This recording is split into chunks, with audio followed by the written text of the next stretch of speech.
ಎಲ್ಲರಿಗೂ ನಮಸ್ಕಾರ. ಎಲ್ಲರೂ ಹೇಗಿದ್ದೀರಾ? ಎಚ್ಚರ ಎಚ್ಚರ ಎಚ್ಚರ. ಏನಕ್ಕಪ್ಪ ಹಿಂಗ್ ಹೇಳ್ತಾ ಇದ್ದೀನಿ ಅಂತಂದ್ರೆ, ಈ ಮನೆ ಮುಂದೆ ನಾಯಿ ಇದೆ ಎಚ್ಚರ, enter at your own risk ಅಂತಾರಲ್ವಾ. ಸೊ ಆತರ ಏನಾದ್ರೂ ಇಲ್ಲಿ ಅಕಾಮಡೇಷನ್ಸ್ ಹತ್ರ, ಕೆಲವೊಂದು ಅಕಾಮಡೇಷನ್ಸ್ ಹತ್ರ ಹಾಕಿದ್ರೆ ಮೇ ಬಿ ಎಚ್ಚರವಾಗಾದ್ರೂ ಇರ್ತಿದ್ವೇನೋ. ಬಟ್ ಹೇಳ್ಬೇಕಂತಂದ್ರೆ ಎಲ್ಲ ಒಂದ್ ಪಾಠ ಕಲ್ಸುತ್ತೆ ಅಷ್ಟೇ. ಸೊ ನಾನು ಇಲ್ಲಿ ಬಂದಾಗ ಒಂದೇ ವರ್ಷದಲ್ಲಿ 4 ಅಕಾಮಡೇಷನ್ಸ್ ನ ಚೇಂಜ್ ಮಾಡಿದೀನಿ. 4 ಸತಿ ನಾನು ಶಿಫ್ಟ್ ಮಾಡ್ಬೇಕಿತ್ತು ನನ್ನ ಲಗೇಜ್ ನ. ಏನಕ್ಕಪ್ಪ ಅಂತಂದ್ರೆ, ಫಸ್ಟ್ ಕ್ಯಾಂಪ್ ಬಗ್ಗೆ ನಾನು ಹೇಳ್ತೀನಿ. ಫಸ್ಟ್ ಕ್ಯಾಂಪ್ ಏನಾಯ್ತು ಅಂತಂದ್ರೆ, ನಾನು ಇಂಡಿಯಾದಿಂದ UK ಬರ್ಬೇಕಾದ್ರೆ ನಾನು ಒಂದ್ ರೂಮ್ ನ ನೋಡ್ಕೊಂಡಿದ್ದೆ. ಯಾವ್ದ್ರಲ್ಲಿ ಸ್ಪೇರ್ ರೂಮ್ಸ್ ಅನ್ನೋ ಒಂದು ಅಪ್ಲಿಕೇಶನ್ ಅಲ್ಲಿ. ಆ ಸ್ಪೇರ್ ರೂಮ್ಸ್ ಅನ್ನೋ ಅಪ್ಲಿಕೇಶನ್ ಅಲ್ಲಿ ರೂಮ್ ಇಷ್ಟ ಆಯ್ತು. ಅಡ್ವಾನ್ಸ್ ಎಲ್ಲ ಪೇ ಮಾಡ್ಬೇಕಿತ್ತು, ಮತ್ತೆ ರೆಂಟ್ ಕೂಡ ಅಪ್ ಫ್ರಂಟ್ ಆಗಿ ಮಾಡ್ಬೇಕಿತ್ತು. ಅಂದ್ರೆ ಇವಾಗ ನಮ್ ಇಂಡಿಯಾದಲ್ಲಿ ಎಲ್ಲ ಯಾವ ತರ ಇರುತ್ತೆ ಅಂತಂದ್ರೆ, ಅಟ್ಲೀಸ್ಟ್ ನಾವು ಮಂತ್ಲಿ ಎಲ್ಲ ಇದ್ದು ಎಂಡ್ ಆಫ್ ದ ಮಂತ್ ನಾವು 31ನೇ ತಾರೀಕು 30ನೇ ಯಾವತ್ ಮೂವಿನ ಆಗಿರ್ತೀವೋ ಅವತ್ತಿಗೆ ನಾವ್ ಪೇ ಮಾಡ್ತೀವಿ. ನಾವ್ ಇದ್ದು ಪೇ ಮಾಡ್ತೀವಿ. ಇಲ್ಲ ಹಂಗಲ್ಲ, ಫಸ್ಟ್ ನಾವ್ ಪೇ ಮಾಡ್ಬೇಕು, ಆ ಮಂತ್ ಎಲ್ಲ ಇರ್ಬೇಕು. ಮತ್ತಾದ್ಮೇಲೆ ನೆಕ್ಸ್ಟ್ ಮಂತ್ ಇರ್ಬೇಕಂತಂದ್ರೆ ಇವಾಗ ಪೇ ಮಾಡಿ ಮತ್ತೆ ಹಂಗೆ ಆತರ every first of every month ಅಥವಾ ಯಾವತ್ತು ಮೂವಿನ ಆಗಿರ್ತೀವೋ ಅವತ್ತಿಂದು 1 ಮಂತ್ ಫಸ್ಟ್ ಆಗಿ ನಾವ್ ಅಪ್ ಫ್ರಂಟ್ ನಾವ್ ಪೇ ಮಾಡ್ಬೇಕಾಗತ್ತೆ. ಸೊ ನಾನು ಅದೇ ತರ ಮಾಡ್ದೆ. ಇಲ್ಲಿ ಡಿಪಾಸಿಟ್ ಏನಕ್ಕೆ ಹೋಲ್ಡ್ ಮಾಡ್ತಾರೆ ಅಂತಂದ್ರೆ, ಸೆಕ್ಯೂರಿಟಿ ರೀಸನ್ಸ್ಗೋಸ್ಕರ. ಯಾರಾದ್ರೂ ರೆಂಟ್ ಪೇ ಮಾಡ್ಲಿಲ್ಲ ಅಥವಾ ಏನಾದ್ರೂ ಮನೆಗಳಲ್ಲಿ ಅದು ಇದು ಮಾಡಿದ್ರೆ, ಅಂದ್ರೆ ಏನಾದ್ರೂ ಬ್ರೇಕೇಜಸ್ ಆಗ್ಲಿ, ಏನಾದ್ರೂ ಮೇಜರ್ ಏನಾದ್ರೂ ಡ್ಯಾಮೇಜಸ್ ಏನಾದ್ರೂ ಪ್ರಾಪರ್ಟಿಗೆ ಮಾಡಿದ್ರೆ ಆ ಡಿಪಾಸಿಟ್ ನ ಇಟ್ಕೋಬಹುದಂತ ಒಂದು ರೀಸನ್ ಇಂದ ಏನ್ ಮಾಡ್ತಾರೆ, ಫಸ್ಟ್ ಮಂತ್ ರೆಂಟು ಮತ್ತೆ ಡಿಪಾಸಿಟ್ ಎರಡನ್ನೂ ಕಟ್ಟಿಸ್ಕೊಂತಾರೆ ಇಲ್ಲಿ ಮುಂಚೆನೆ. ಸೊ ನಾನು ಅದೇ ತರ ಎಲ್ಲ ಮಾಡಿ ಬಂದೆ. ಇಲ್ಲಿಗೆ ಬಂದು 1 ಮಂತ್ ಎಲ್ಲ ನಾರ್ಮಲ್ ಆಗೇ ಇತ್ತು, ಎಲ್ಲ ಆರಾಮಾಗಿತ್ತು. ಮತ್ತೆ ಸೆಕೆಂಡ್ ಮಂತ್ ಅರ್ಧದಿಂದ ಶುರು ಆಯ್ತು. ಏನಂತ, ಫಸ್ಟ್ ಮಂತ್ ಏನ್ ಬಿಲ್ಸ್ ಇಸ್ಕೊಂಡಿಲ್ಲ, ಸೆಕೆಂಡ್ ಮಂತ್ ಇಂದ ಏನಂತಂದ್ರು ಬಿಲ್ಸ್ ನ ಪೇ ಮಾಡ್ಬೇಕು ಇವಾಗ. ಯಾಕಂತಂದ್ರೆ ಏನಂತಾರೆ, ಬಿಲ್ಸ್ ಎಲ್ಲ ಜಾಸ್ತಿ ಬರ್ತಾ ಇದೆ ಅಂತ. ಸೊ ಅಟ್ಲೀಸ್ಟ್ ವೈಫೈ ಬಿಲ್ ಆಗ್ಲಿ ಅದೆಲ್ಲ ಪೇ ಮಾಡ್ಲೇಬೇಕಿತ್ತಲ್ಲ ಅಂತ ನಾನು ಸುಮ್ನೆ ಪೇ ಮಾಡ್ಬಿಟ್ಟೆ. ನಾನು ಇವಾಗ ಅಡ್ವರ್ಟೈಸ್ಮೆಂಟ್ ಅಲ್ಲಿ ಹಾಕಿರೋದೇನು, ಇನ್ಕ್ಲೂಸಿವ್, ಎಲ್ಲ ಇನ್ಕ್ಲೂಸಿವ್ 500 ಪೌಂಡ್ಸ್ ಅಂತ ಹಾಕಿದ್ರಷ್ಟೇ. ಅಂದ್ರೆ ಇಂಡಿಯನ್ ರುಪೀಸ್ ಅಲ್ಲಿ ಎಷ್ಟಾಗತ್ತೆ, ಒಂದ್ 55,000 ಸಮಥಿಂಗ್ ಆಗತ್ತೆ ಇವತ್ತಿನ ರೇಟಿಗೆ. ಸೊ ಅಷ್ಟಾಗತ್ತೆ. ಅದು ಫಸ್ಟ್ ಮಂತ್ ರೆಂಟ್ ಇತ್ತು ನಂದು. ಆತರ ಅನ್ಕೊಂಡೆ ನಾನು. ಅದಾದ್ಮೇಲೆ ಇನ್ನ ವೈಫೈ ಅಂತ ಅನ್ಕೊಂಡು ಸರಿ ಅಂತ ಸೆಕೆಂಡ್ ಮಂತ್ ಏನು ಎಂಡಿಗೆ ಮನೆ ಖಾಲಿ ಮಾಡ್ಬೇಕು, ಎಲ್ಲರದು ಕಾಂಟ್ರಾಕ್ಟ್ ಎಂಡ್ ಆಗ್ತಾ ಇದೆ ಅಂತ ಹೇಳಿದ್ರು. ನಾನ್ ಅನ್ಕೊಂಡಿದ್ದೇನು, ಈ ದೇಶಕ್ಕೆ ಬಂದಾಗ ಅಟ್ಲೀಸ್ಟ್ ಈ ಮನೆಯಲ್ಲಿ ಅಟ್ಲೀಸ್ಟ್ ಸ್ಟೂಡೆಂಟ್ ಟರ್ಮ್ ಆಗೋ ತನಕ ಇರೋಣ, ಅದಾದ್ಮೇಲೆ ಬೇಕಿದ್ರೆ ನಾನು ಚೇಂಜ್ ಮಾಡ್ಕೊಂಡ್ರೆ ಆಗತ್ತೆ ಅಂತ ಅನ್ಕೊಂಡ್ರೆ ಆತರ ಆಗ್ಲಿಲ್ಲ.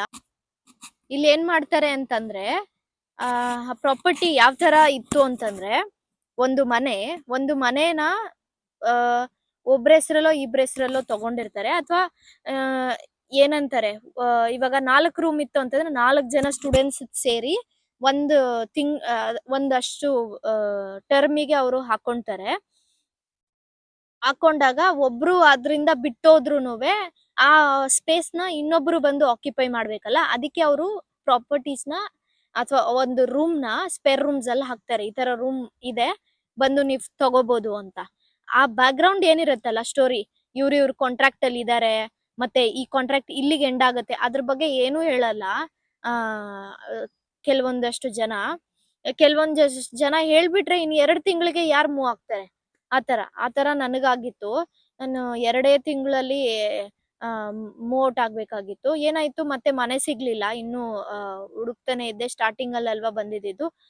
ಸೊ ಪ್ರಾಬ್ಲಮ್ ಆಗ್ತಾ ಇತ್ತು. ಅವನಿಗೆ ಹೇಳ್ದೆ, ಇಲ್ಲ ನಾನು ಇನ್ನೂ 1 ತಿಂಗಳು ಇರ್ತೀನಿ, ಯಾಕಂತಂದ್ರೆ ನನಗೆ ಇನ್ನೂ ಮನೆ ಸಿಗ್ತಾ ಇಲ್ಲ ಅದು ಇದು ಅಂತ ಹೇಳಿ.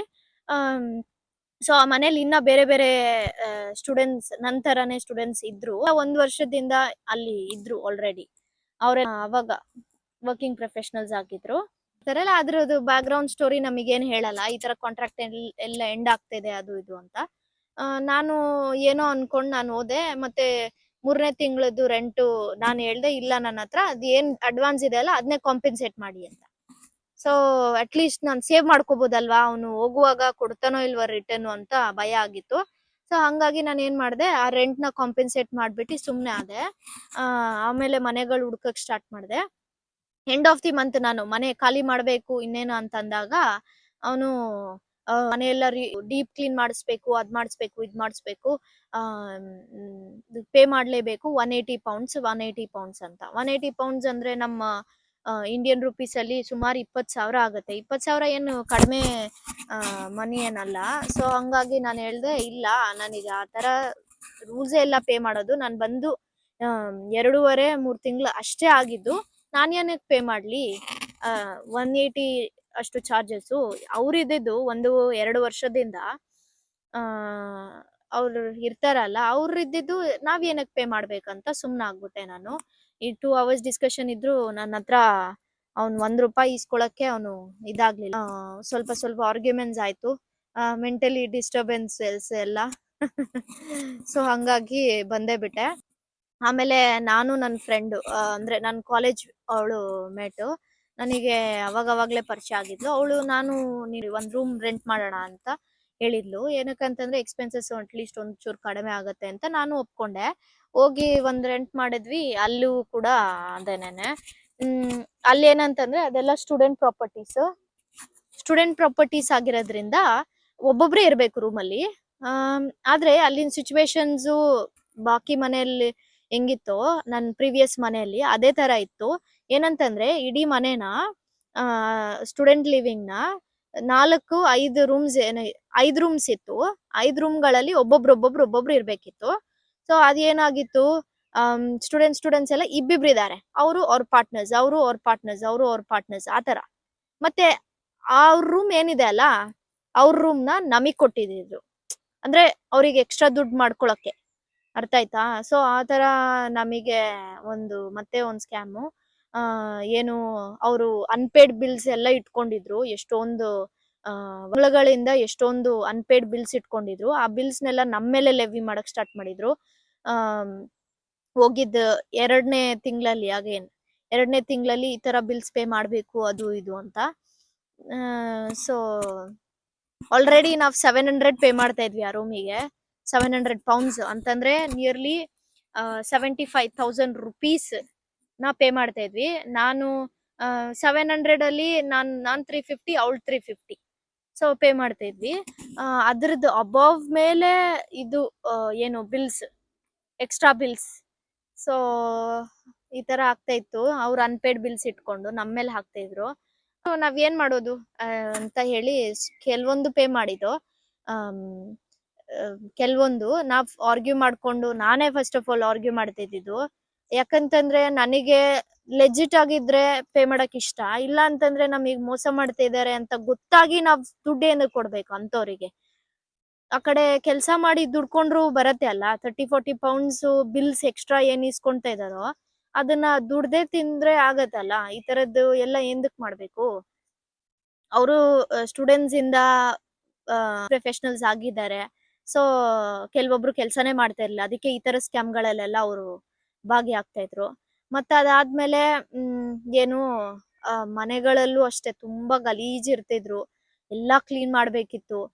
ಬೇರೆ ಬೇರೆ ಹುಡ್ಗಿರ್ ಇರ್ತಿದ್ರಲ್ಲ, ಅವರು ಅಷ್ಟೇನೆ ಕ್ಲೀನೇ ಮಾಡ್ತಾ ಇರ್ಲಿಲ್ಲ, ಹಂಗೆ ಇರ್ತಿದ್ರು. ಎಲ್ಲಾ ಕುಡ್ದು ಅಲ್ಲೇನೆ ಬಿಸಾಕ್ತಿದ್ರು. ಸೊ ತುಂಬಾ ಅಂದ್ರೆ ತುಂಬಾ ಬ್ಯಾಡ್ ಎಕ್ಸ್ಪೀರಿಯನ್ಸಸ್ ಈ ಸ್ಟೂಡೆಂಟ್ಸ್ ಅಥವಾ ಎಲ್ಲ ಇರೋದ್ರಲ್ಲಿ ಶೇರ್ ಮಾಡೋದು. ಮತ್ತೆ ಈ ಸಿಗರ್ಸ್ ಎಲ್ಲ ಅಲ್ಲೇ ಬಿಸಾಕ್ತಾ ಇದ್ರು. ಈ ತರದ್ದೆಲ್ಲ ತುಂಬಾ ನಡೀತಿತ್ತು ಅಲ್ಲಿ. ಅದಾದ್ಮೇಲೆ ನಮ್ಗೆ ಎಕ್ಸ್ಟ್ರಾ ಪೇ ಮಾಡಿ ಅದು ಇದು ಅಂತ ಮತ್ತೆ ಏನ್ ಮಾಡ್ದ, ಟಾರ್ಚರ್ ಮಾಡಕ್ ಸ್ಟಾರ್ಟ್ ಮಾಡ್ದ ಅವನು. ಏನು, 2nd ಮಂತ್ ಆದ್ಮೇಲೆ ಟಾರ್ಚರ್ ಮಾಡೋದು. ಏನು, ಇನ್ನ ಎಕ್ಸ್ಟ್ರಾ ಪೇ ಮಾಡ್ಬೇಕು ಅಂತ ಹೇಳಿ ನಾಕ್ ಮಾಡೋದು. ಈ ಮೇನ್ ಕನೆಕ್ಷನ್ಸ್ ಇರತ್ತಲ್ಲ ಅದನ್ನೆಲ್ಲಾನು ಏನ್ ಮಾಡ್ತಿದ್ದ, ಟರ್ನ್ ಆಫ್ ಮಾಡ್ಬಿಡ್ತಾ ಇದ್ದ. ಎಲ್ಲ ಆಫ್ ಮಾಡೋದು. ವೈಫೈ ನಾವ್ ಕೆಳಗಿನ ಫ್ಲೋರ್ ಅಲ್ಲಿ ಇರ್ತಿದ್ದು. ಸೊ ಅಲ್ಲಿ ನೆಟ್ವರ್ಕ್ ಏನ್ ಅಷ್ಟೊಂದಾಗಿ ಬರ್ತಾ ಇರ್ಲಿಲ್ಲ. ವೈಫೈ ಎಲ್ಲ ಸ್ವಿಚ್ ಆಫ್ ಮಾಡ್ಬಿಡ್ತಾ ಇದ್ದ. ಮತ್ತೆ ತುಂಬಾ ಕಷ್ಟ ಆಗ್ತಾ ಇತ್ತು ಅವಾಗ. ಅದಾದ್ಮೇಲೆ ಏನ್ ಮಾಡಿದೆ ಅಂತಂದ್ರೆ, ಅವಾಗ ಪ್ರಾಪರ್ಟಿಯಲ್ಲಿ ಒಂದು ಏಜೆನ್ಸಿ ಆ ಪ್ರಾಪರ್ಟಿನ ಯಾರು ಮ್ಯಾನೇಜ್ ಮಾಡ್ತಾರಲ್ಲ ಆ ಏಜೆನ್ಸಿದು ಕೆಲವೊಂದ್ ನಂಬರ್ಗಳು ಇರ್ತಾ ಇತ್ತು, ಏನಾದ್ರು ಇಶ್ಯೂಸ್ ಆದ್ರೆ ಇದ್ ಮಾಡಕ್ಕೆ. ಅದನ್ನು ಅವ್ನು ಬಚ್ಚಿಟ್ಟಿದ್ದ, ಯಾರಿಗೂ ಗೊತ್ತಾಗ್ಬಾರ್ದಂತ. ಸೊ ನಾನ್ ಏನ್ ಮಾಡ್ತಿದ್ದೆ, ಕ್ಲೀನ್ ಮಾಡುವಾಗೆಲ್ಲ ನೋಡ್ಕೊಂಡು ನಾನು ಅದನ್ನೆಲ್ಲ ತಗೊಂಡು direct main land lord number ನಮಗೆ ಸಿಗ್ಬೇಕಂತಂದಾಗ ನಾನು ಏಜೆನ್ಸಿ ಕಾಲ್ ಮಾಡಿದೆ. ಸೊ ಆ ಏಜೆನ್ಸಿ ಅವ್ರು ಏನಂದ್ರು, ಬೇರೆಯವ್ರು ಮ್ಯಾನೇಜ್ ಮಾಡ್ತಾ ಇದಾರೆ ಈಗ ಅಂತ. ಅಟ್ಲೀಸ್ಟ್ ಲ್ಯಾಂಡ್ ಲಾರ್ಡ್ ನಂಬರ್ ಆದ್ರೂ ಸಿಗ್ಬೋದಾ ಅಂತಂದ್ರೆ ಲ್ಯಾಂಡ್ ಲಾರ್ಡ್ ನಂಬರ್ ಕೊಟ್ರು ಅವ್ರು ಲಕ್ಕಿಲಿ. ಅವರಿಗೆಲ್ಲ ಇನ್ಫಾರ್ಮ್ ಮಾಡಿದೆ ನಾನು, ಈ ತರ ಆಗ್ತಾ ಇದೆ ನೋಡಿ ಇಲ್ಲೆಲ್ಲಾನು. ನಮಗೆ ಏನು ಪ್ರಾಬ್ಲಮ್ ಇಲ್ಲ, ನಾವ್ ಇದ್ದಷ್ಟು ದಿನ ಅಟ್ಲೀಸ್ಟ್ ನಾವ್ ಪೇ ಮಾಡ್ಬೇಕಂತಂದ್ರೆ ಪ್ರಾಬ್ಲಮ್ ಇಲ್ಲ. ರೆಂಟ್ ಪೇ ಮಾಡ್ತಿದೀವಿ ಪ್ರತಿ ಮಂತು, ಬ್ಯಾಂಕ್ ಅಕೌಂಟ್ಸ್ ಇಂದಾನೆ ಪೇ ಮಾಡ್ತಾ ಇದೀವಿ. ಮತ್ತೆ ಕೆಲವೊಂದಷ್ಟು ಬಿಲ್ಲು, ಮತ್ತೆ ನಾವ್ ಯೂಸ್ ಮಾಡದೇ ಇರೋ ಬಿಲ್ಗಳೆಲ್ಲಾನು ನಮಗೆ ಹಾಕ್ತಾ ಇದಾರೆ. ಅದು ಸರಿ ಇಲ್ಲ. ಮತ್ತೆ ಟಾರ್ಚರ್ ಮಾಡ್ತಾ ಇದ್ದಾನೆ, ನೈಟ್ ಎಲ್ಲ ಬಂದು ನಾಕ್ ಮಾಡೋದು, ಮತ್ತೆ ಎಲ್ಲ ಸ್ವಿಚ್ ಆಫ್ ಮಾಡೋದು, ಮೇನ್ ಸ್ವಿಚಸ್ ಎಲ್ಲ, ಅದು ಇದು ಅಂತ ಹೇಳಿ ಕಂಪ್ಲೇಂಟ್ ಮಾಡಿದಕ್ಕೆ ಅವ್ರು ಬಂದು ಎಲ್ಲಾರ್ನು ವೆಕೇಟ್ ಮಾಡಿ ಅವ್ರನ್ನೆಲ್ಲ, ನಾನು ಅಷ್ಟರೊಳಗೆ ನಾನು ಒಂದ್ ಮನೆ ನೋಡ್ಕೊಂಡಿದ್ದೆ ಇನ್ನೊಂದು. ಸೊ ಹಂಗಾಗಿ ಮತ್ತೆ ಆ ಶೇರಿಂಗ್ ಅಲ್ಲೂ ಅಷ್ಟೇನೆ. ಸೊ ಇಲ್ಲಿ ಆಗಿರೋಂತ ಒಂದ್ ಸ್ಕ್ಯಾಮ್ ಮತ್ತೆ ಹಾಗೆ ಏನಿದು ದುಡ್ಡು ಜಾಸ್ತಿ ಕಟ್ಟಿಸ್ಕೊಳ್ಳೋದು, ಮತ್ತೆ ಈ ತರ ಅವರು ಬಿಹೇವಿಯರ್ಸ್ ಇಂದ ಟಾರ್ಚರ್ ಮಾಡೋದು. ಸೊ ತುಂಬಾ ಕಷ್ಟ ಆಗಿತ್ತು. ಸೊ ಈ ತರ ನಾನು ರೀಚ್ ಔಟ್ ಆದೆ ಮೇನ್ ಲ್ಯಾಂಡ್ ಲಾರ್ಡಿಗೆ. ಈ ತರದ್ ಏನಾದ್ರು ಆಪ್ಷನ್ ಇದ್ರೆ ನೀವು ಮಾಡ್ಕೊಳ್ಳಿ. ಮತ್ತೆ ಇನ್ನೊಂದು ಸ್ಕ್ಯಾಮ್ 3 ಏನಂತಂದ್ರೆ, ಒಟ್ಟಿಗೆ ನಾನು ಬಂದೆ, ಅದ್ರಲ್ಲಿ ಒಂದು ಲಾಫ್ಟ್ ರೂಮ್ ಇತ್ತು ನಂದು, 3rd ಫ್ಲೋರ್ ಅಲ್ಲಿ ಇತ್ತು.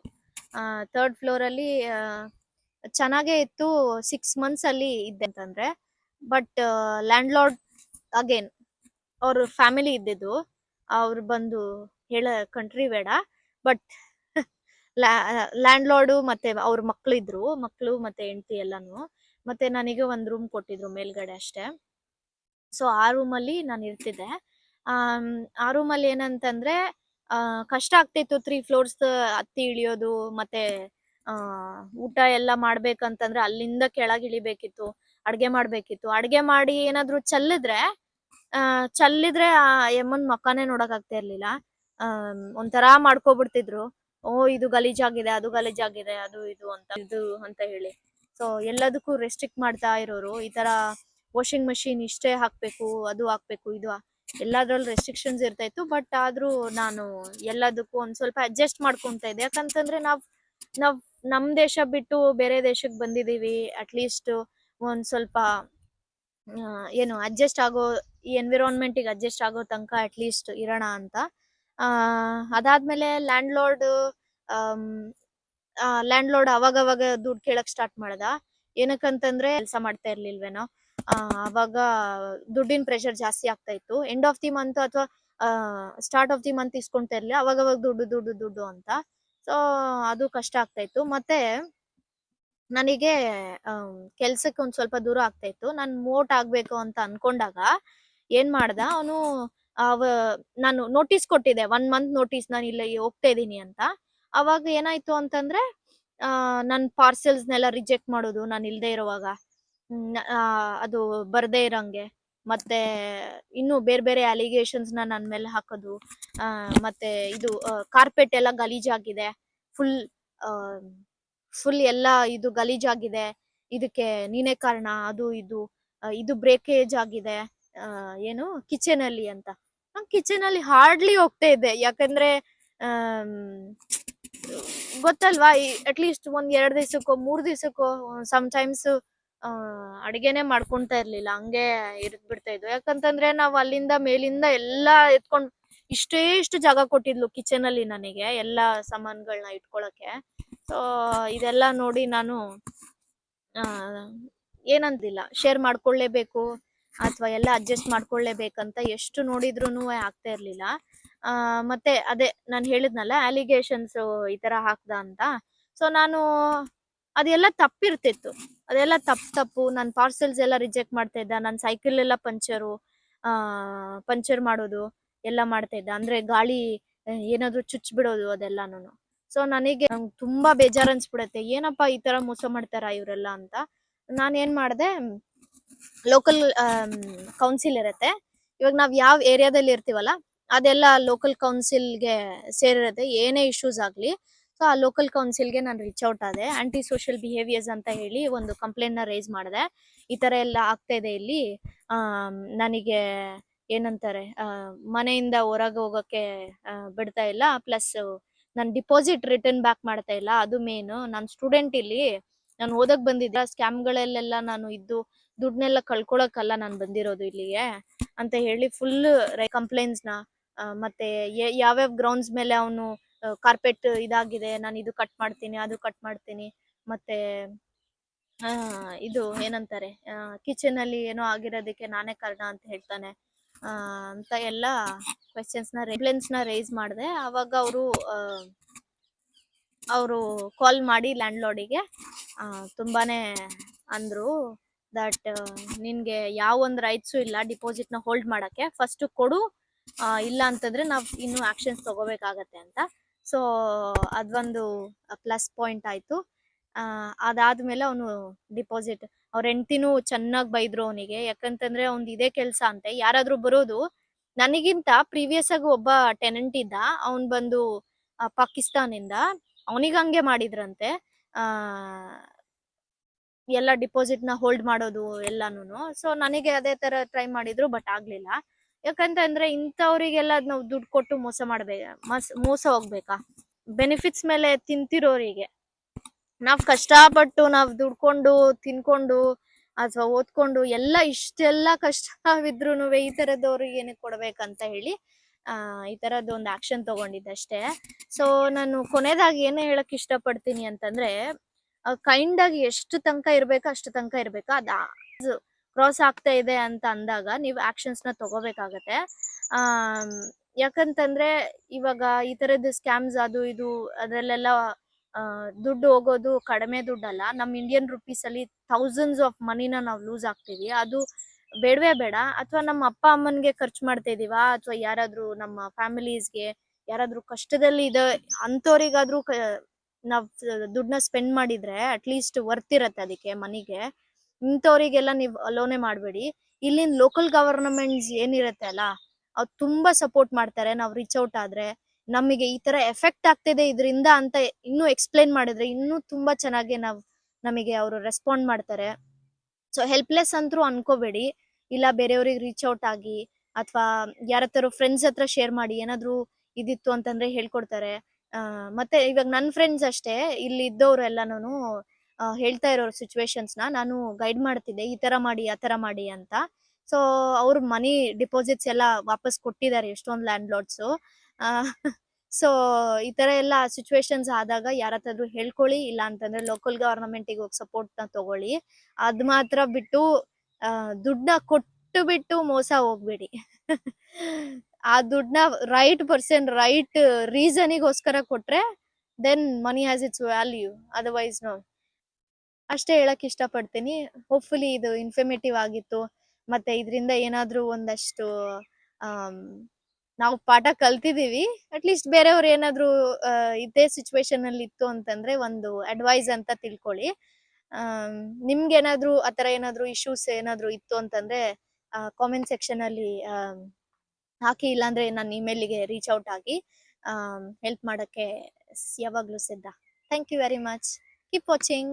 Lots of love. Thank you. Bye bye.